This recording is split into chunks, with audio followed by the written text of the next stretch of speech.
Boa tarde a todos, então. Aqui Maurício Fornal Soares, pesquisador da equipe Field Crops. E hoje eu estou gravando esse vídeo para falar a respeito de um assunto aí que tem gerado bastante discussões mundo afora, na ciência, na agricultura. E, enfim, hoje nós vamos falar um pouco sobre inteligência artificial e também como que ela pode ser utilizada no cotidiano do engenheiro agrônomo, na agricultura como um todo. Quais os desafios, que tem algumas percepções minhas. Eu estou hoje aqui na Cropsteam, que é a startup que eu também sou colaborador, e é bastante oportuno porque a gente trabalha com muitas ferramentas da inteligência artificial. A minha ideia é mostrar, no início, uma forma um pouco mais ampla do que se trata a inteligência artificial e, no momento posterior, como que a gente pode usar isso no nosso dia a dia para que aumente a nossa produtividade, né? Então, seguindo aqui, pessoal, a apresentação hoje é o uso de inteligências artificiais no cotidiano do engenheiro agrônomo. Tá bem, pessoal? Primeira coisa que eu queria conversar a respeito é que não se trata de nada muito recente, tá, pessoal? Embora hoje em dia a discussão é muito maior e essas ferramentas de chatbot que foram lançadas, elas têm sido muito utilizadas, os conceitos e as bases eles já foram definidos há bastante tempo. Mesmo desde, eu faço aqui uma breve timeline, desde 1943 já se falava em inteligência artificial, tá?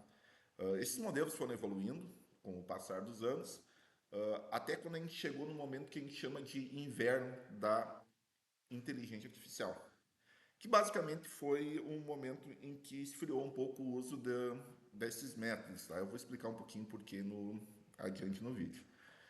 E após esse período, a gente também tem o que a gente chama de primavera da inteligência artificial e o que a gente pode estar vivendo hoje, que seria essa nova idade exponencial. Tá bem, pessoal? Em 1943 foi quando surgiu a primeira vez esse termo de redes neurais. E sim, redes neurais é uma metodologia da inteligência artificial e ela é usada até hoje, mas a ideia era modelar de forma matemática as sinapses cerebrais, para que dessa forma a gente conseguisse resultados melhores nos nossos métodos estatísticos, que nada mais são do que métodos estatísticos e matemáticos, essas inteligências artificiais. Mas trata-se de um método que ele passa por uma fase que a gente chama fase de treinamento, ou machine learning, ou aprendizado de máquina, enfim, é disso que se trata. Quando parte dos dados que você vai usar para uma determinada análise passam por essa fase de treinamento. Isso já desde 1943 já foi desenvolvido esse primeiro conceito.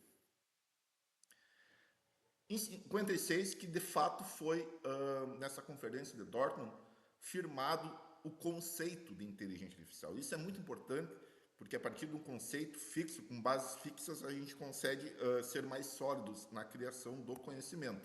E basicamente o que os pais da inteligência artificial afirmaram na época, como conceito de inteligência artificial, seria que a inteligência artificial é a capacidade de uma máquina de realizar tarefas que requerem inteligência humana, como aprender, raciocinar e resolver problemas.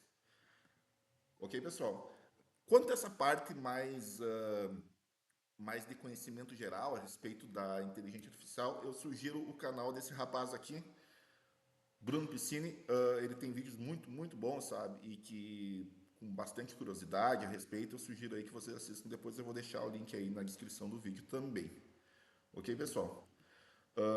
Nesse vídeo eu achei muito interessante quando ele se refere a esse termo de inverno da inteligência artificial, que foi esse período entre 88 e 2000, porque as bases da matemática, as bases de cálculos, os métodos perceptron e muitas redes neurais, backpropagation, enfim, muitos métodos foram desenvolvidos ainda na década de 80. Ocorre que nesse período não havia poder computacional para a gente rodar esses métodos. Então, se tinha uma base matemática criada, mas não existia um computador potente o suficiente para rodar essas, essas metodologias. Ok, pessoal? Isso é um termo aceito hoje em dia enfim, na história aí de quem trabalha com inteligência artificial. E já adiante, a partir de 2000 a 2023, seria algo que a gente pode chamar de primavera da inteligência artificial.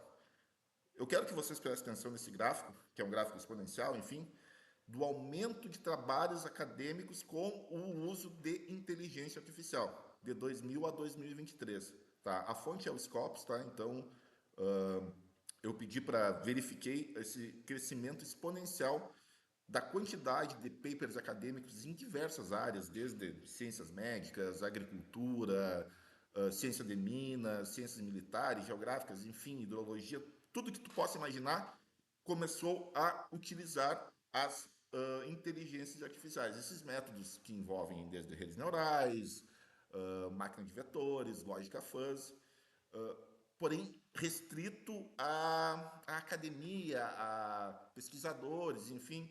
Eu, como engenheiro agrônomo, na verdade, durante meu doutorado, eu usei alguns métodos de inteligência artificial também, mas era uma forma muito difícil, ainda muito incipiente, porque eu também nunca fui um programador. E eu aprendi a trabalhar com um pouco de programação, com algumas linguagens, principalmente o R, que é uma linguagem com um default mais estatístico, muito de forma autodidata, porque era difícil encontrar materiais também, a gente usava alguns fóruns, alguns livros que existiam, mas não da forma como há hoje. Eu até relativamente gosto de lembrar da parte do meu doutorado que a gente na verdade adaptou uma metodologia de simulação estocástica para fazer era com múltiplas variáveis no mapeamento de solos, tá, pessoal? Eu vou mostrar para vocês aqui hoje uma coisa que eu acho impressionante, tá, pessoal? Que também já é usando um chatbot desse. Aqui eu carreguei um dos papers que eu produzi durante meu doutorado, que é esse paper aqui que a gente trabalhou com essa metodologia de co-simulação, né? Aí eu carreguei ele no chat GPT e vou pedir para o chat GPT fazer o seguinte. Pode gerar um código para reproduzir a metodologia do paper em Jupyter Notebook. Trabalhar em Python. Jupyter Notebook. Vamos lá.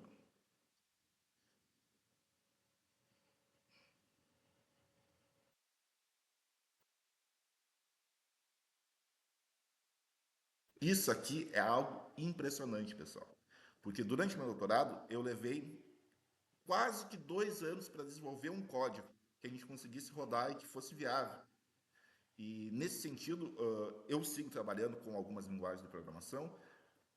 Esse chatbot, não só o ChatGPT, mas o Perplexity, o Grok, eles são muito, mas muito bons. Aqui está todo o código. Se eu colocar no Jupyter Notebook, eu vou conseguir rodar ou vou ter que fazer alguns ajustes. Obviamente, é necessário já ter uma certa familiaridade com sintaxes dessas linguagens, enfim, mas não é necessário ser nenhum programador, entendeu? Ter uma vasta experiência na área.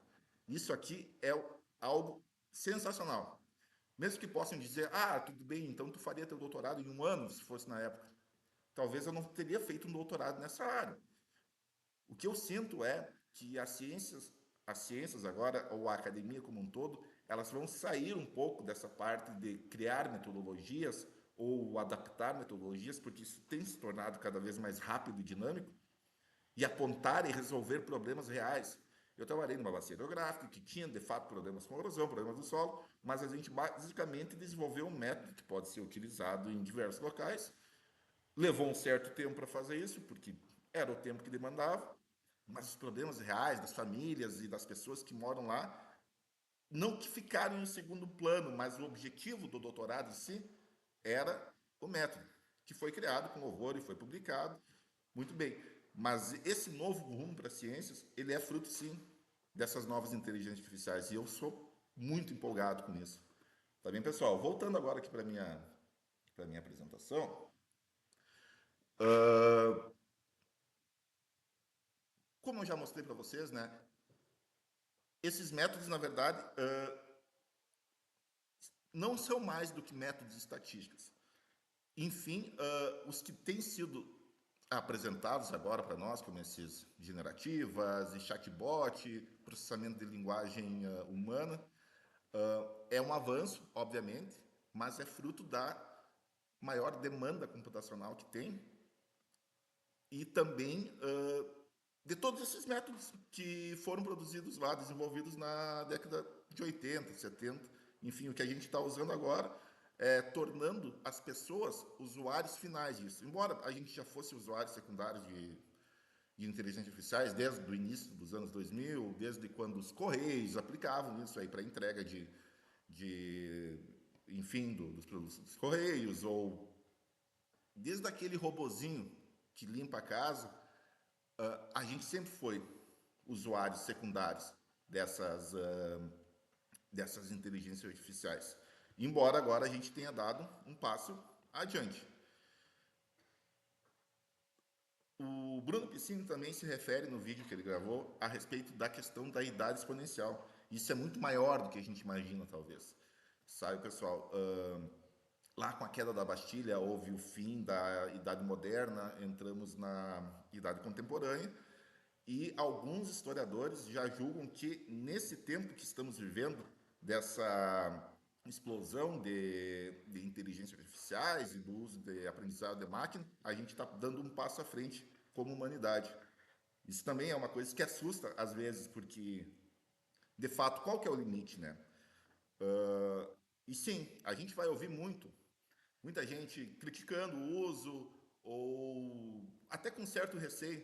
Mas se vocês for ver esses recortes de jornais aqui, são lá de 1925, 1927, que falava que as máquinas iam tomar o lugar dos humanos, que haveria desemprego em massa e que seria um caos no mundo. E o mundo não virou um caos, o mundo evoluiu. Então eu vejo sim essas inteligências artificiais não como algo que vá competir com nós, mas vai ser uma ferramenta auxiliar para nós e que vai nos tornar mais produtivos. Ao fim e ao cabo, eu acredito que esse é o objetivo principal, inclusive da apresentação hoje que eu estou fazendo aqui para vocês. É entender como usá-las, aprender e usar da melhor forma e eticamente possível, tá bem? Por exemplo, eu teria uma aula de uso de inteligências artificiais no cotidiano do engenheiro agrônomo.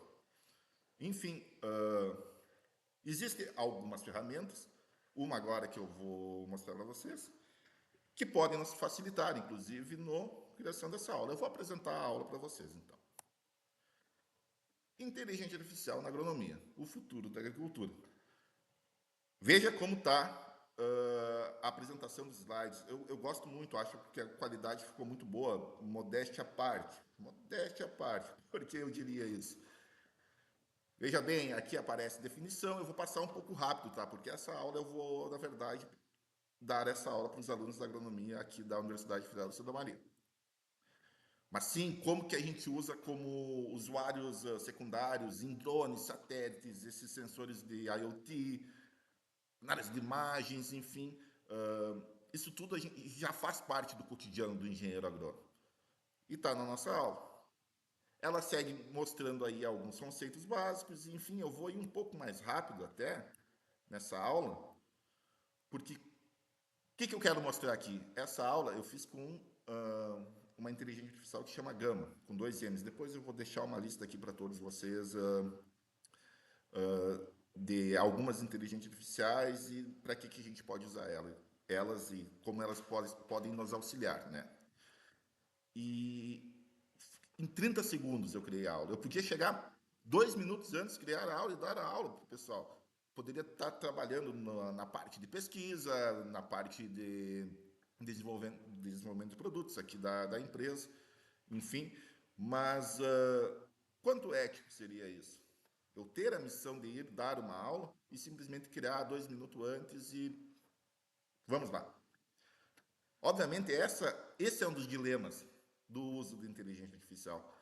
E eu acho que todos concordam comigo que a gente tem que usar ela como auxiliar e não tem problema usar essa apresentação, desde que eu, com antecedência, estude ela e adapte ela para o conhecimento que eu planejei passar para os alunos que irão assistir essa aula. Quando você tiver 10, 20 relatórios para fazer na tua empresa, você pode fazer todos eles usando um chatbot, mas tu vai ter que revisar um por um, que na verdade não vai substituir a capacidade do ser humano crítica. podem ter erros grosseiros lá, e sim, a gente, como professor, eu já recebi trabalho totalmente feito no chatbot, no chat GPT, por exemplo, e tem erros ali que são terríveis, então não foi nem revisado. Então eu tenho para mim que a questão aqui é muito mais ética, tá? Como boas partes aí das questões da vida.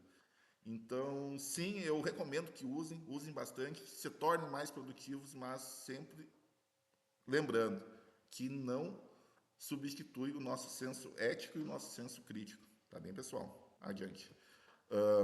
Aqui só para mostrar como foi uma das atividades feitas em aula, qual foi a proposta? Era uma aula de agricultura especial que estava tratando de três culturas específicas, né? Que era centeio, triticale e a cana de açúcar.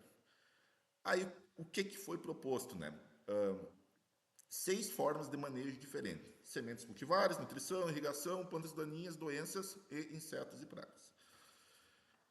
Qual que foi a ideia? Era combinar uma das culturas com um dos manejos e criar uma empresa hipotética que solucionasse ou fizesse uma consultoria para esses manejos.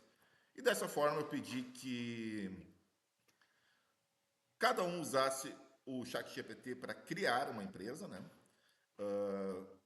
O Perplexity para criar um slogan para essa empresa, né? Daí a outra ferramenta seria o Kiddle para criar uma logomarca. O Grok para criar um memorial de uma página descrevendo quais as atividades da empresa, quais que são os objetivos e, enfim, todo o memorial da empresa de forma resumida, obviamente. E com o Gama, que eu criei aquela apresentação, também criar uma apresentação de 4 slides e apresentar para nós aí numa aula posterior, que seria uma espécie de avaliação também. Eu vou deixar também no link a descrição e o link de acesso para cada uma dessas ferramentas aí, tá bem, pessoal? Mas só para deixar uma mensagem final, então, eu acho que basicamente é pensar em produtividade. Sim, a gente pode nos tornar mais produtivos com as inteligências artificiais. E elas não vieram para substituir nenhum engenheiro agrônomo. Eu não consigo ver dessa forma. Muito pelo contrário, eu acho que ela veio para nos tornar melhores como auxiliares em tomadas de decisão. E quando a gente aprender a não conviver com elas, mas trabalhar de forma associada a elas, eu tenho certeza absoluta aí que a gente pode evoluir muito aí pensando em produtividade de trabalho. Tá bem, pessoal? Essa era a minha apresentação. Deixa um abraço para todos. Qualquer dúvida pode entrar em contato comigo.